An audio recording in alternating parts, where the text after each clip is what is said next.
Let's go. All right, cool. And we're back. Welcome back to the Behind the Food podcast, everybody. We're going to have a short little episode for you today. We missed Tuesday because all kinds of reasons and decided to come back today. You might be wondering, why are you dressed like this? Well, guys, it's because outside there's a foot of snow, which is really weird because yesterday I drove up to Helena to like where the construction company is that I'm buying. And after about 20 minutes of driving like out of Bozeman, like to the other end of the valley, there's no snow because it's April. We got like a freak snowstorm in just one little geographic area. Like you can drive 20 minutes in any direction. There's no snow. Well, unless you drive into the mountains, there's definitely snow in the mountains. We just got snow here, which is weird. So why are we going to do this episode again? We were going to talk about news.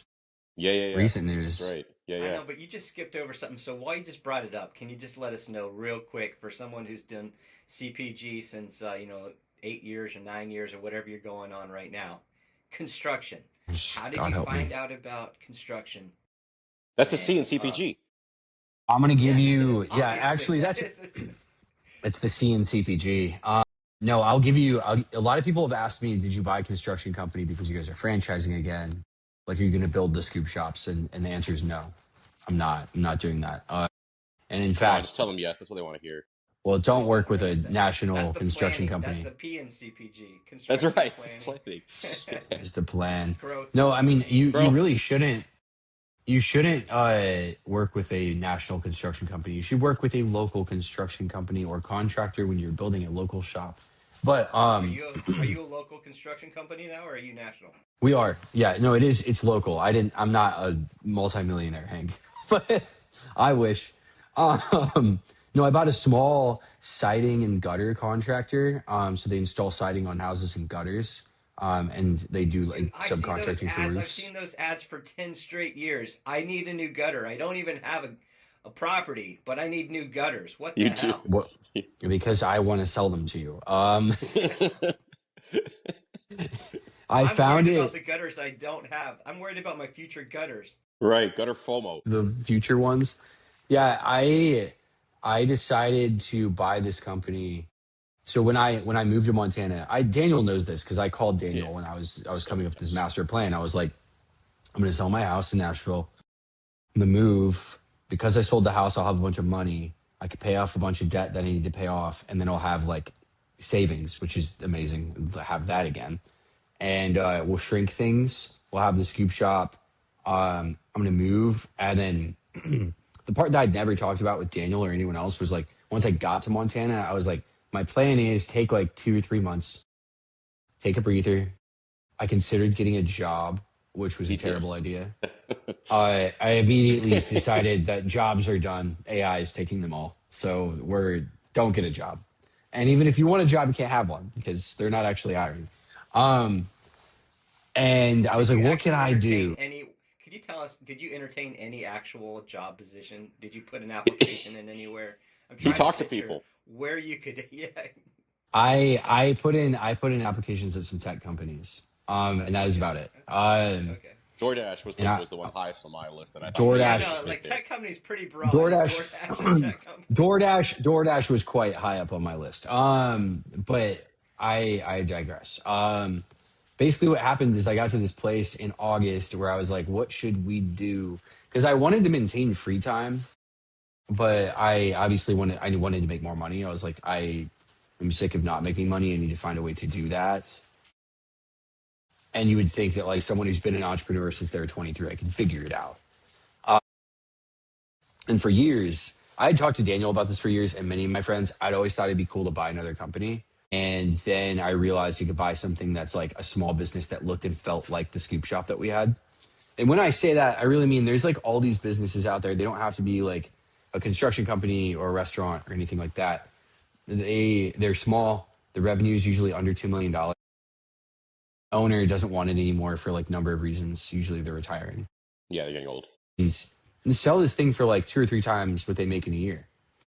And you can get SBA loan to buy their business. Yeah, or sell it finance in some cases. It's a combination of, and then of all the above. And then you only have to put 5% down in cash, or bring 5% down in cash. Is cha-ching.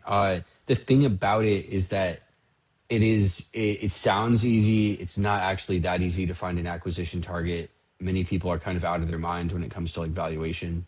And you also have to find something that fits with your personality. So like I came to the conclusion back last August, I want to focus on businesses that don't require working capital. So like our scoop shop has a cash cycle of like 3 days. That's pretty cool. And then like the franchise business, like franchising the scoop shop is that's not working capital intensive. You don't have to like have inventory or things like that. There is a component of CPG to that business and to the CPG business that we relaunched that requires working capital, but it's very narrow. Like we need to buy ingredients and I use a purchasing group for that. And then we sell everything to a distributor and we get paid before we have to, like pay. And that's the way it should be. And that's what you mean by cash cycle. For all the entrepreneurs that are watching us right now, and you see you have a 3-day cash cycle. So you order your ingredients and they're delivered, and then you turn that into a product that you sell, and you get the cash from the customer all within 3 days. Restaurant. Yep. Granted, guys, if you have a company like Hank's, it could be a lot longer. If you have a company like my old company, like Structure, like the way Nobel used to be, we're manufacturing in house, it could be 150 days, which is so much fun. It's not fun actually to harvest and then freeze dry our product, tag it up.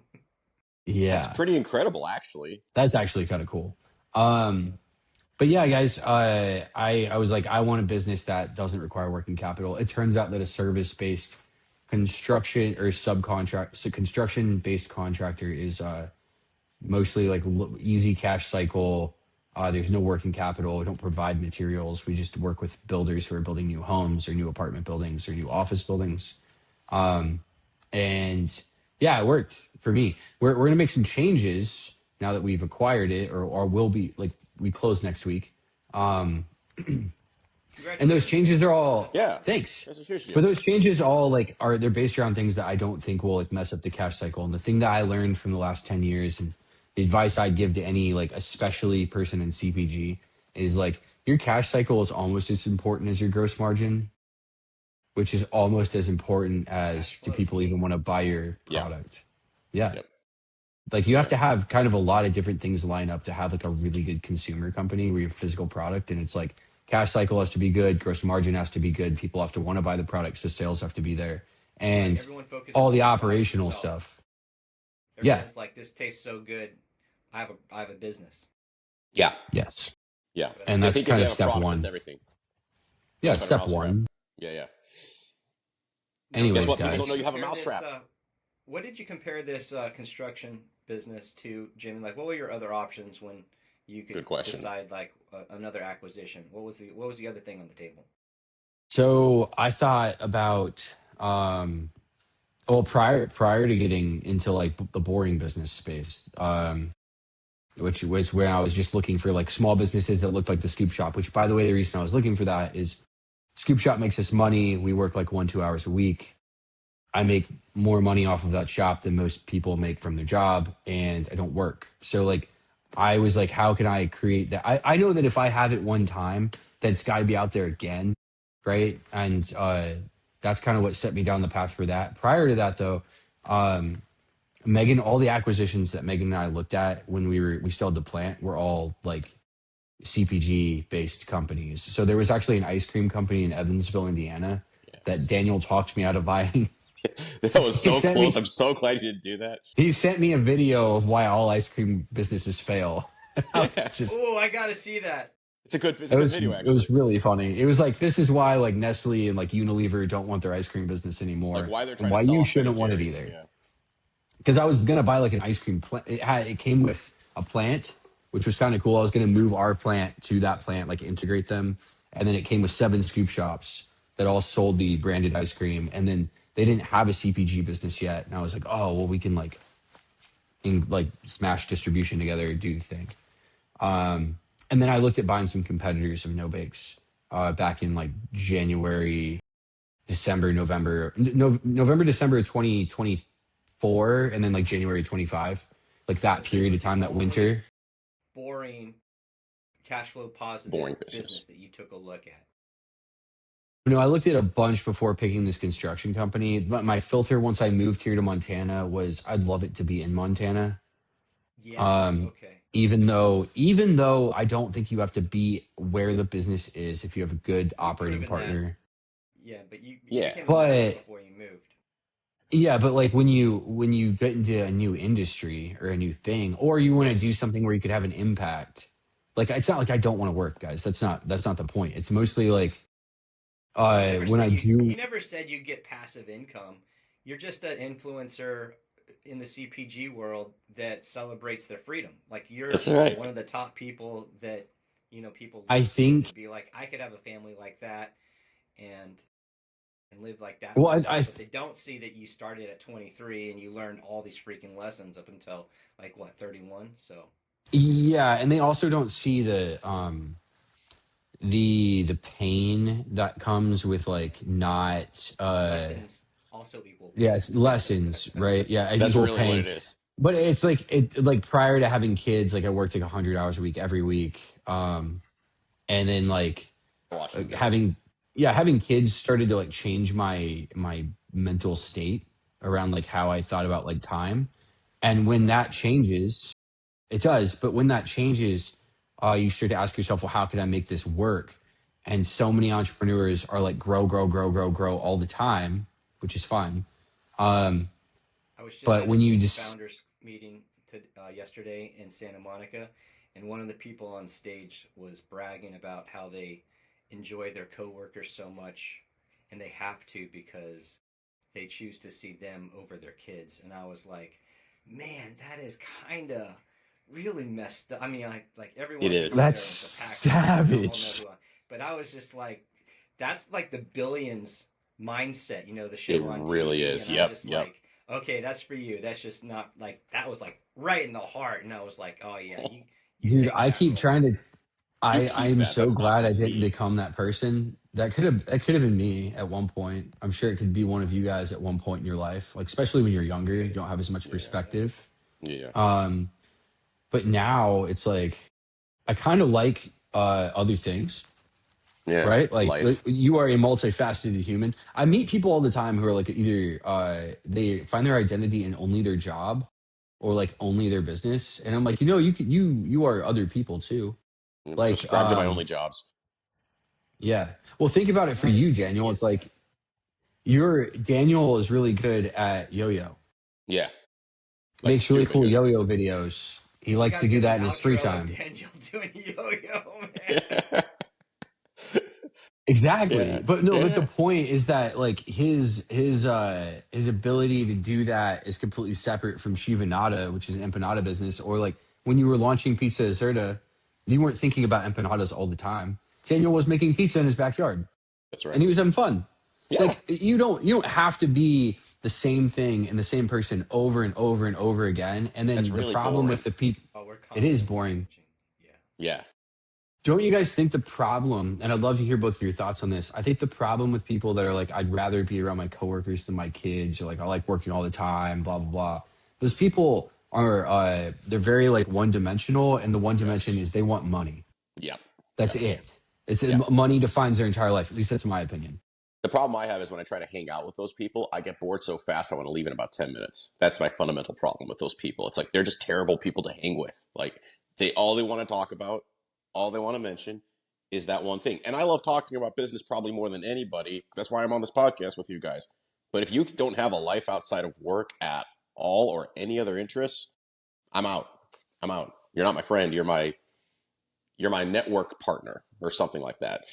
I 1,000% agree. I went through I also got a finance degree, and Yeah. I was looking at following all my friends to Wall Street, but I was thinking, man, I cannot be one of those You couldn't be the people that drone. only go to finance parties. Like Hmm. I want to be throwing parties that attract lots of people, and sometimes those finance people get excluded because they're just so, one-minded. Money you got to make you got to kind of rent your life if you want to make that kind of money, and Hmm.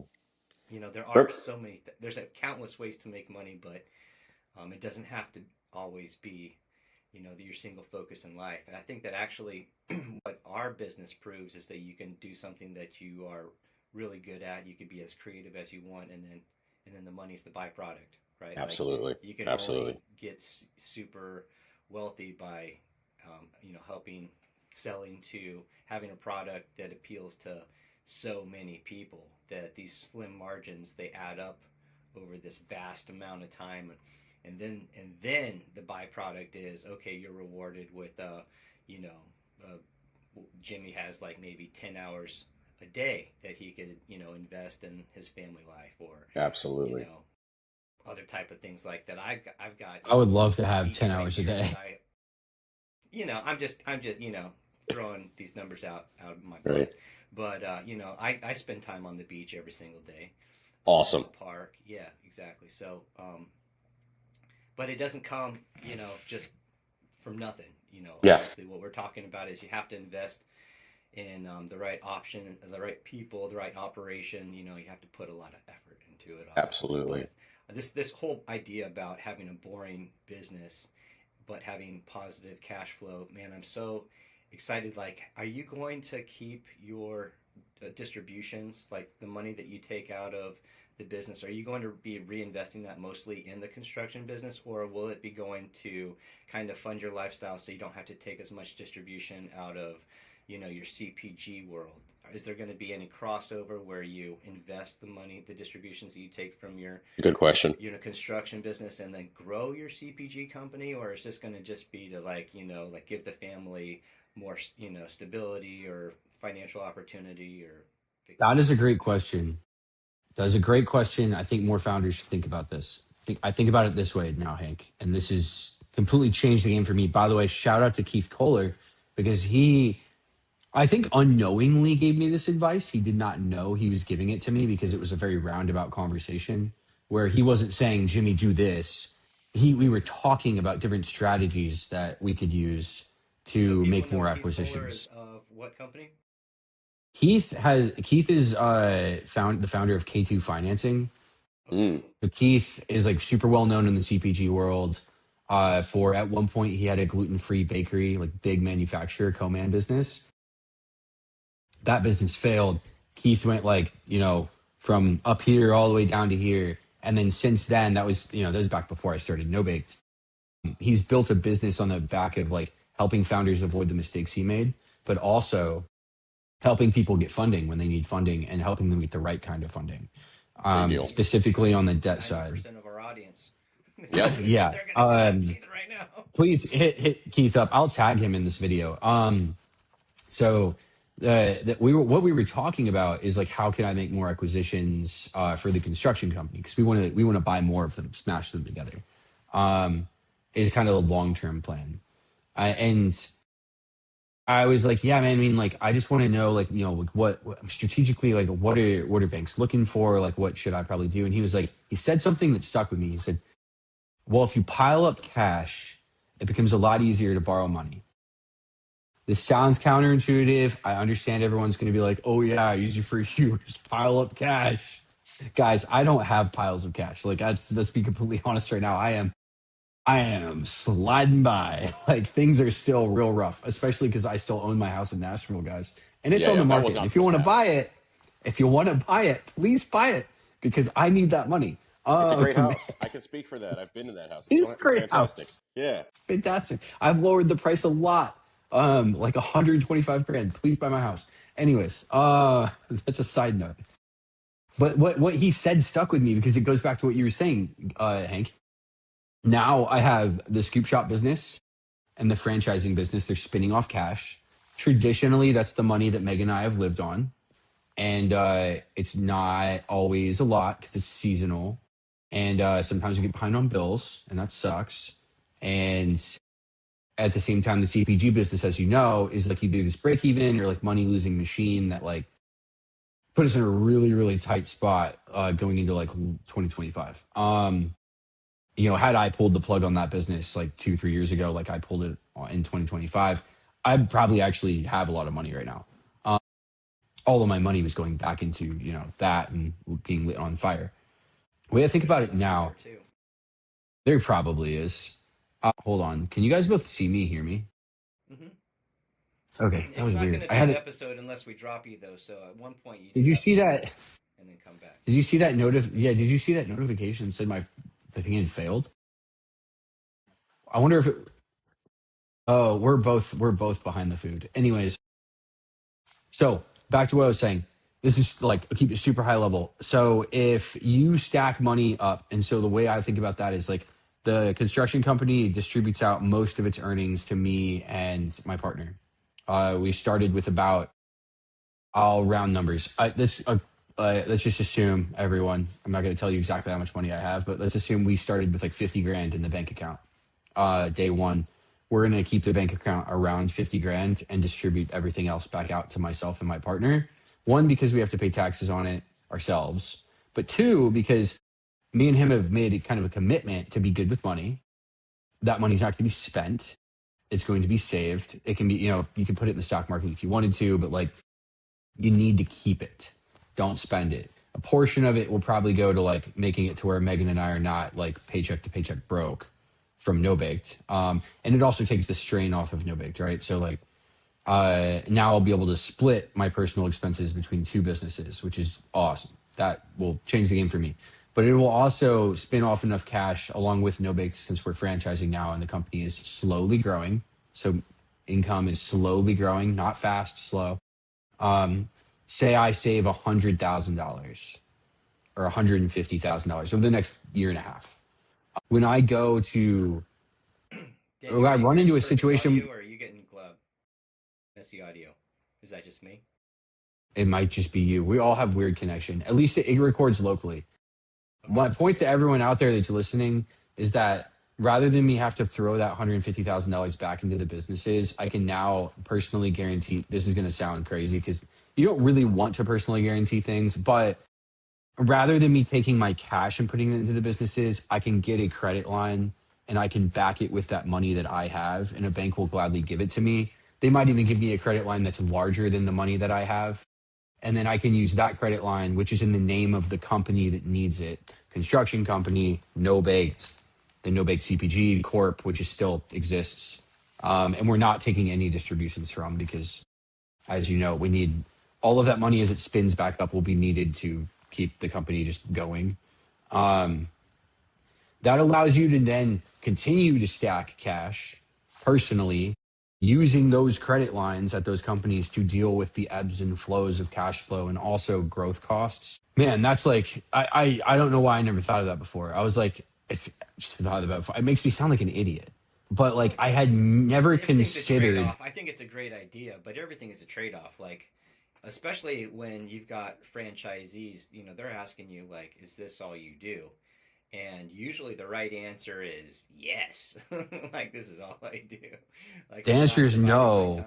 But the answer, Because yeah, I exactly. am selling them the same life that I have. That's what I tell these Yes. people when I'm on the phone with them too. I'm like, I live in Bozeman, Montana. The scoop shop is in Nashville, Tennessee. Yeah. I'm not there. You see what you're buying from me. Like you Yeah. see it. It's real. I You can can go see it. visit the store. Like I want people to understand that like when I sell you a franchise, this is very different than you buying a franchise from someone who's like, hey, I'm gonna need you in there like 60 hours a week. Like that's a which that by the way, that franchise exists. Like there are franchises like that, and they do require a significant amount of time. Now, I would say that like restaurant concepts like No Baked or potentially Shivanada or a few other concepts that I know of are so simple and they were designed to be simple that they can be ran by a chimpanzee if it was a very well trained chimpanzee I who just knew how watched to the use last toast. episode of Shark Tank, and I think it's Power Soul Cafe. She said that she's got the labor down to 10%. So, yeah, yeah, exactly. Amazing. Heck yeah. It also This might allows be a you to great pay people way better. This might be a great segue, Daniel. I noticed that you've been extremely busy over the last month. Can you tell us about the growth that you've been doing? Because I'm really excited to hear it, like from you. I love how you describe that. Yeah, it's like stationary, right? Yeah, that's incredible. Speaking of vintage, is the '90s considered vintage now? Because I've never stopped dressing like I'm in the '90s, so maybe I could show. Yes. I looked at the skinny jeans and I was like, no, nope, not for me. Never for me. Dude, they were a bad idea. Have you guys have you guys seen the ages of like they'll have like a show that came out like in the 90s and they'll be like, if these are like the birthdays of the characters if they were born like if the show came out today and they're all older than me. I mean younger. They're all younger than me. Like Uncle Jesse from Full House would have been born in 2002. What? Dude, wait, No. that's not the final No. story. I'm The 10 years older than Uncle Jesse? the viral thing that was going around is like people are asking people in the office like what decade they were born in, and if it was past 2000, it's like you're a youngin. But if it's in the 1990s, it's like dinosaur. Have you seen that going? Yeah. Yeah, I'm like, I guess I'm old. I guess we're all old. I mean, Daniel, wait, Hank, are you the same age as Daniel? Or Uh, you, 80s, early 80s. Yeah. So early 80s? Yeah, yeah, yeah. yeah, I'm in my mid 40s now. Oh, wait, really? How? How does that math work? Class of 2000, baby. Come When you, on, yeah, but man. when you say, I'm when he, telling you, when I was in high school in the 90s, I no, but never quit in the 90s. when he says, like, I was born in the early 80s, I'm in my 40s now, I'm like, that I doesn't make any cannot. sense to me. That I know. physically hurts my head. I'm like, so you're in your 30s? And he was like, no, I'm in my 40s. I'm like, no, no, no, no, no. That means that I'm going to be in my 40s soon. Stop. Stop it. I know. That's why I'm proud of you, man. You're making these big moves right now. Oh. You're showing everybody what's possible. I love that. Well, Hank, you know what's something that's really interesting? And I was told this yesterday by someone. We were just chatting. He's probably about your age. I think he's 40, 41. And he was like, you know, after I turned 30, because we were talking to a bunch of like 20-year-old kids. Well, they weren't 20-year-old, they in their mid 20s. And he was like, when you turn 30, you have this like moment where you're like, oh no, it's over. And then you have this other moment where you're like, well, life is really long. You start to think longer term about things and stop being so like, oh, I got to get it done right now. Did you have that feeling ever where you're like, oh, wait, like the urgency is lower because clearly we've got a while? Yeah, Did good that ever point. happen to you, Hank? Yeah. I'm Is like there like so I tried to party yeah. as much as I could early in my 20s, and then mid 20s I started my first company. So it was work your butt off, all day, every day, and then sleep, and then repeat. And then you learn all the lessons that you need to, because the first company, the second company even doesn't work out. And by 30, you feel like you have the entire world figured out. It's kind of like you're 10 years old again, and it's like there's going to be nothing new. And then early in your 20s, like, oh shit, I forgot. I don't know anything. And so that happens to you, and then and in my case, I found my calling with Nature's Wildberry. And so it's been 10 years this year. In June, it'll be 10 years of running the business, mostly D2C e-commerce. So I've gotten a chance over the last 10 years to make all these great relationships in CPG and kind of not be on the sidelines. I'm definitely involved, but look how people are running their retail businesses. It's kind of like a case study in observing. And I've seen some really amazing products run by some really amazing founders, like incredibly bright people that are no longer in retail today, or actually no longer have their businesses today. And it's allowed me to like see, okay, definitely that is a minefield. I want to avoid that. Or like that was a temptation that I can see as a temptation. Like, who doesn't want to, launch in 25 stores nationwide? Like, that's like a once in a lifetime opportunity. And yet, that 99% of the time leads to being out of business in 5 years. So it's something that, like, if you have like that skill of pattern recognition, you can see like, oh, that's right. Okay. So you learn these lessons. Like, I thought in the beginning that it was important to be like novel and first, and that's why I wanted to learn about regulation change, and that's how I learned about the miracle berry. So in that way, yeah, it was pretty important, because I learned about the product that I would end up love me to sell, but I was bragging about the wrong things. I was bragging like, "Oh, I'm first. We figured it out. We cracked the code. It's me, me, me." And then it's like all people hear is too risky, no product market fit, no founder fit, no nothing like that. And then a few mentors later, I started repositioning to like wanting to be the last mover, not the first mover. And so the only way you can be the last mover is if you have like perfect fit across the board and you're ubiquitous with your brand and your market and the messaging that you have with your customers, and you also avoid all the mines in the minefield. And luckily, people who are like me and have gone through those life cycles in their business where they founded it, they had a meteoric rocket ship, and then the business closed. They're around to tell you like, hey, like I am a very successful founder, albeit the company failed, but I've learned my lessons, and I'm building this new thing, and we're not repeating the same mistakes. And I think that a lot of people struggle. I mean, I know I do, that when our business sales are up 150%, like very few things can bother me. Like I am really at the top of the world. And when my business is down 30%, I'm like very freaking depressed, like being very transparent with you. And so I need to like separate myself from my business in the day-to-day outcomes, or month to month, or week to week, whatever you're looking at your numbers. Just remember, this is a long-term game. Constantly, like, this is not and you are not your business. And no Dude, matter that's what the exactly outcome is. why, Hank, that is exactly why I had to like have a mental breakdown last year. I think too many people don't separate. It's that one, it goes back to that like one dimensional like human, like where you become completely identified with one thing. And you probably felt this, Hank, because you just described it. Identify with one thing means that if that thing isn't going well, which by the way, half of it is luck, half of it is skill, like it all kind of comes together to create something that like is a chaotic system you can't control.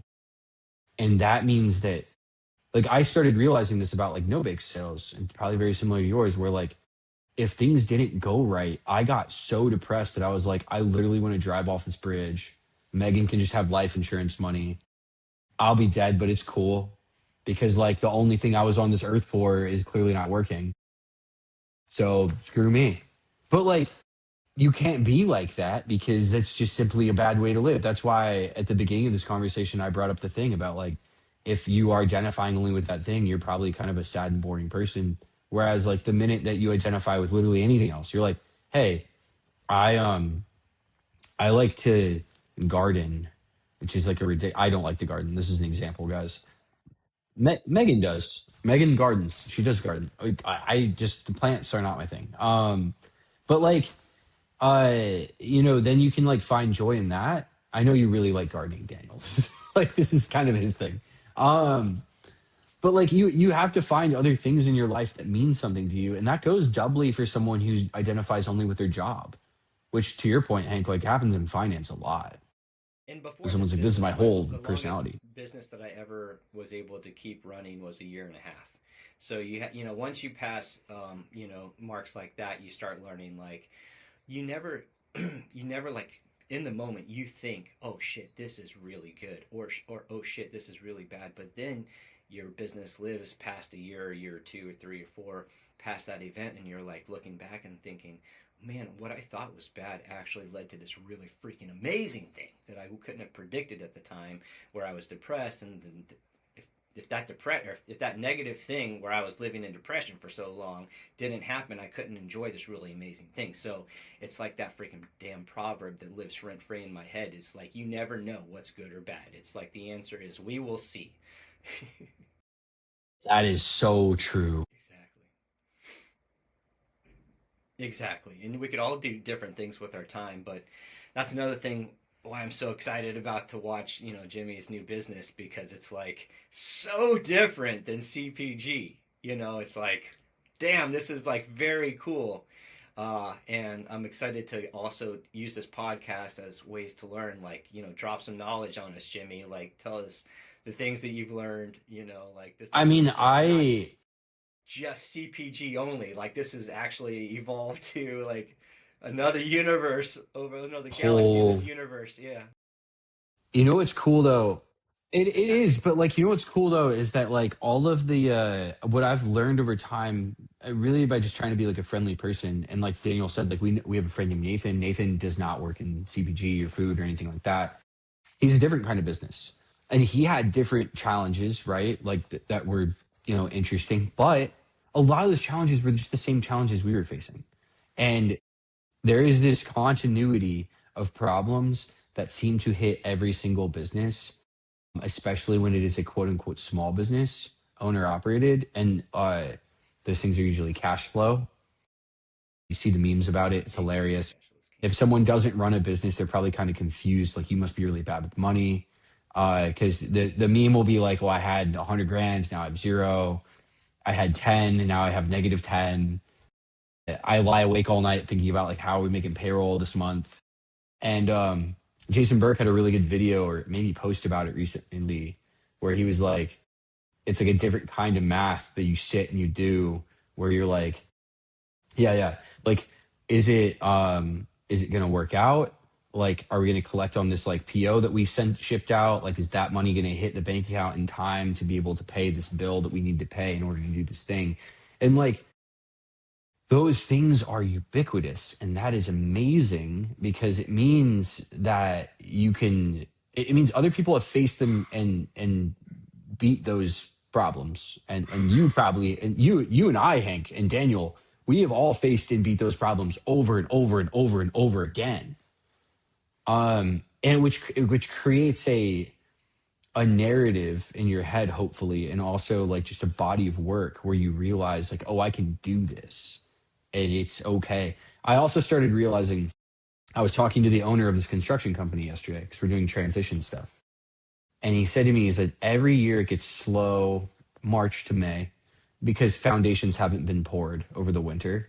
And so there's a slowdown in construction. And so people aren't putting siding on buildings. They never don't have work. They actually are putting siding on houses right now. But they're running the two in-house crews that they have, one subcontracted crew. And like in the middle of summer, they'll be running like 10 at the same time. So it's interesting because like he told me, he was like, that during that slowdown, you'd think I would have figured it out by now. He's been doing this for 10 years. He was like, every year I go bid work in March and April that I don't actually want. But I'm afraid that if I don't do it, the sky is going to fall. Like I want, because he sees like, oh, our bank account's slowly shrinking and we may be losing money, or not even that the bank account's shrinking. It's mostly like, okay, for cash flow wise, we're actually kind of like making a little, maybe break even. And the fear actually is coming from like, I don't want to lay off my guys. Like, I don't want to run out of work.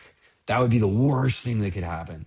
And he's like, sure enough, every like late May, early June, for 10 years, I get a phone call from like all the developers in town being like, hey, here are the jobs we have lined up that we're going to need you guys at over the next like 3 months. And it's way too much work. And then I have this job. He's like, I'll have bid a job in like, you guys probably aren't familiar with the geography of Montana, but like bid a job in like Deer Lodge or Great Falls or like Missoula, things that are like 2 or 3 hours away. Where he's like, I bid that job literally because I was like, oh no. And then like, this is the job and we don't know what to do now because we don't want to do it anymore. Very similar to like the CPG founder who's like, well, I don't want to ship this PO because I know it's not going to sell. Like, it's not going to go off the shelf, but like they want to buy it. And like, I need the cash right now. And I'm probably going to get charged back for it because it's all going to spoil, but I'm going to ship it anyways because like, oh, we need money. Or like the guy that is like, I'm desperate to grow. I have to open more restaurants. And then there's a location that comes up and they know it's wrong and they know it's not going to work.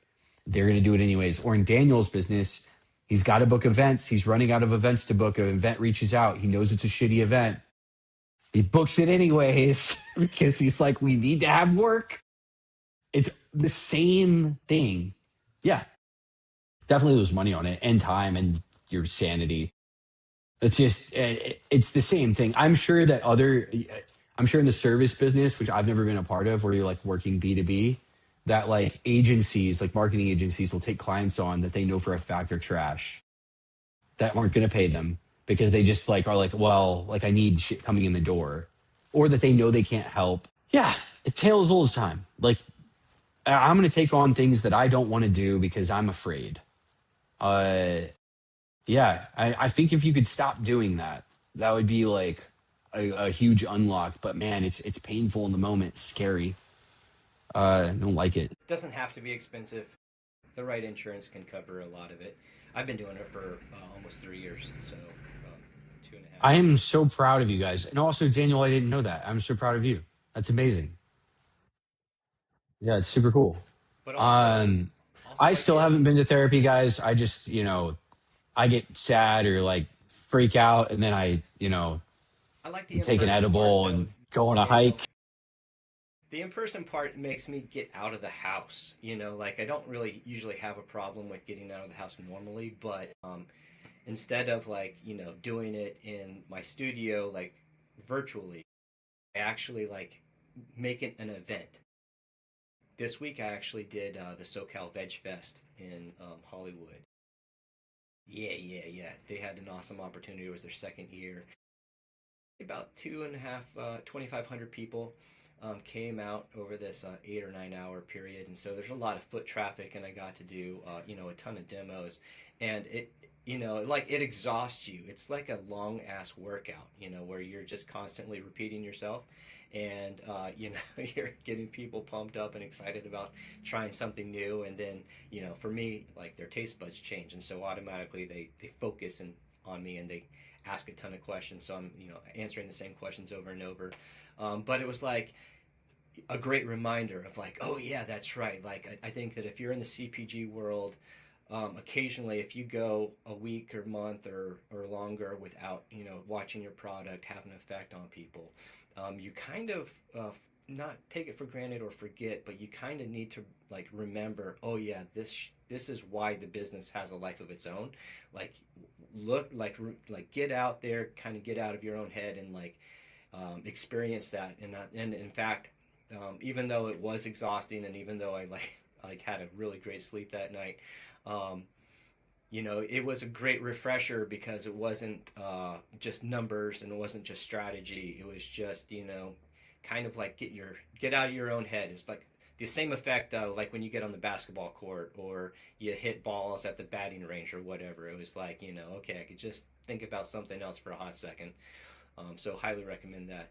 Now I know we're up on time, so I did want to try something as I always do. So I've got Go I've for got the it. berry. This is the connoisseur du jour part for everybody who's still with me, with us.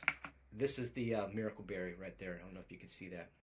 And the way this works is instead of putting it in your food or your drink, you let it coat your tongue. So I'm going to do this for about 20, 30 seconds, and I'm going to try it with this Level. Have you seen this balance hydration recovery drink? Oh, you have? I haven't. This is a new one for me. So I haven't tried this yet, but anything that's acai or berry, I tend to freaking love. Daniel, where That where have you seen it? What do you think, Kank?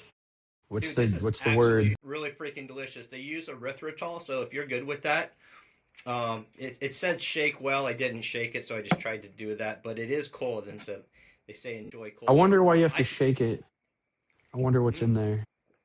Yeah, there must be something natural.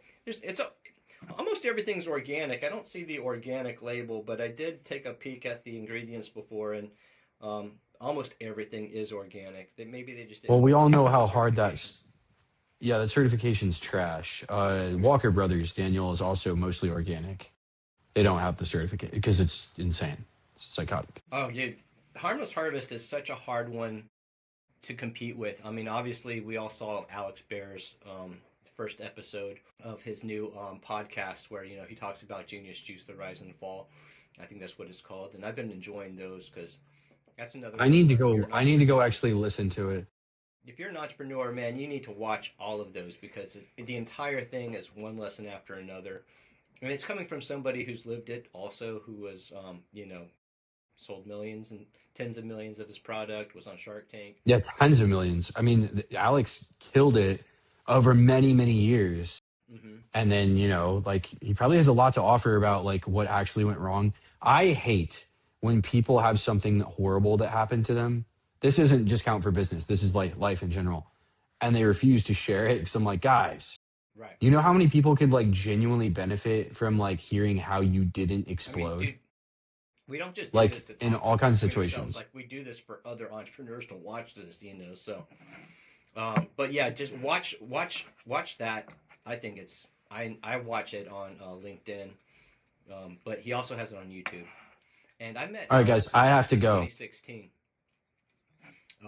Dude, his I genius think I have to leadership end is the pretty recording good. because unless are you logged in as producer, Daniel? Can you hit end session for all? Oh yeah, you taste more of the acai. Okay, let me do that.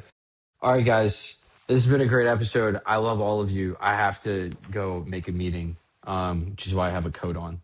I see. I had a purpose. I knew that I was gonna have to bounce fast. All right, I'll talk to you guys later. All right, Bye. guys. See ya. Stop.